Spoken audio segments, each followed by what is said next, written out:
You're 6 and you already have your own office in your father's building. It has a desk bigger than your bed.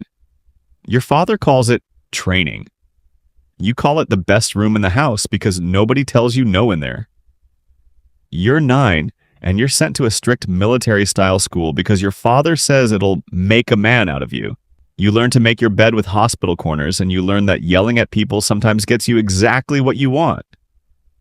You file that one away for later. You're 13 and you tell your teacher his class is very overrated. He laughs it off. You weren't joking. You start to notice that the louder and more confident you sound, the less anyone questions whether you're actually right. You're 18 and you go to work for your father's company over summer break. Technically as an entry-level employee, practically as the boss's son who everyone already knows will run the place one day. You get the credit for deals you barely touched. You're 25 and your father finally hands you the keys to the family business. The first thing you do is put your name on the building, in big gold letters, twice, just to be safe. Some people call it confidence. Other people quietly call it something else. You don't hear them, or you choose not to. You're 31. And you build your first tower in the city, taller than anyone expected, mostly because you wanted it taller than the one next door. Reporters ask why it needs to be that tall. You tell them, because I could. You're 34 and you call an emergency meeting at 2 in the morning because you want ice cream and nobody in the building brought you any. 7 employees get woken up by phone calls. One of them gets fired by sunrise for not anticipating your needs. You feel powerful for about an hour. Then you just feel tired, though you'd never say that part out loud. You're 38 and you start lending your name out to other people's projects, hotels you don't build, products you don't make. You start to realize slowly that you stopped being a businessman a while ago. Now you're just a brand walking around in a suit. You're 45 and a string of business failures hits the news. Some buildings go bankrupt. Some deals collapse. You go on television and call all of it a huge success anyway, and somehow the cameras keep rolling like you're right. You learn something important here. If you say something confidently enough, often enough, people start repeating it back to you as fact. You're 52 and you host a television show where you fire people for entertainment. Ratings are great. Audiences love watching you point at someone and say 2 words that end their week. You start to notice you enjoy it a little too much. The power of ending things for other people with no real consequence to yourself. You're 60, and a journalist writes a piece questioning some of your financial claims. You don't argue the facts.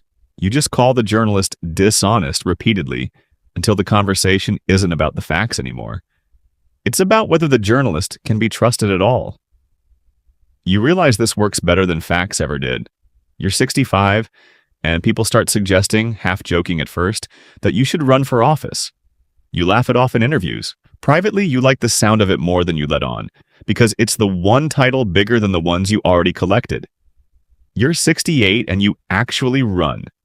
Crowds show up in numbers nobody expected, chanting your name like it's a household word, which by now it basically is. You say things plainly, bluntly, the way you've talked your whole life. You're 70 and you win.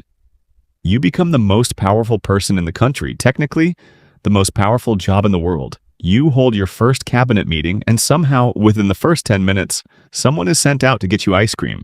Old habits don't really retire just because the job title changed. You're 73, and you spend a chunk of every single day responding to people who criticize you online. Personally, by name, as if the most powerful office on the planet still has room in its schedule for keeping score with strangers.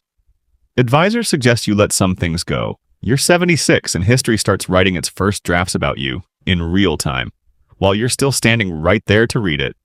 Half of it praises you, half of it tears you apart. You read both halves, somehow convinced you come out ahead in each one. You're 78, and you're still doing interviews, still talking, still somehow the loudest person in any room you walk into, whether or not you're invited. People will spend decades arguing about what you actually did and didn't do, what you meant and didn't mean, what was real and what was theater. The arguing itself becomes part of your legacy, maybe the biggest part. You never really had a quiet day in any of it. You never really wanted one. The towers, the gold letters, the firings, the headlines, the presidency, all of it just kept stacking on top of the same kid behind the big desk at 6 years old. The one who learned early that if you say it loud enough and often enough, the room eventually agrees with you.